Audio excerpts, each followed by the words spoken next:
Hi guys, this video is little off topic. It is about how to fix USB device not recognized in Android. I have been facing this problem for a long time, and when I searched it on the internet, there are many people who are searching for the solution. So I thought I would make a video. So if you are new here, you know what to do. Hit that subscribe button and let's begin.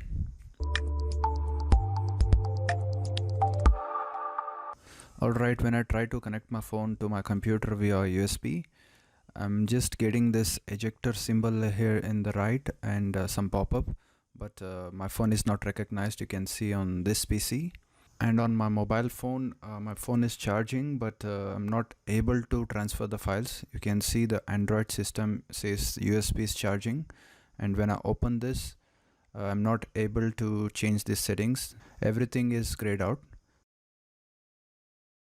Now to fix this, you need to open the settings and go to software update. Sorry, it's not software update.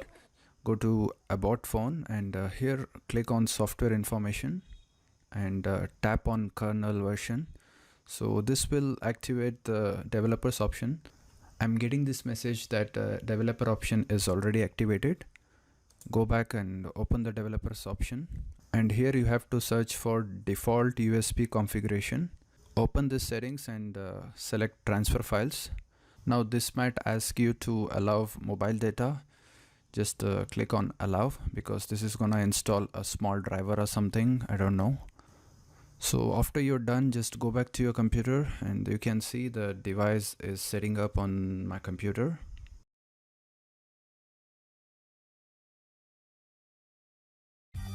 And as you can see, my phone is successfully configured.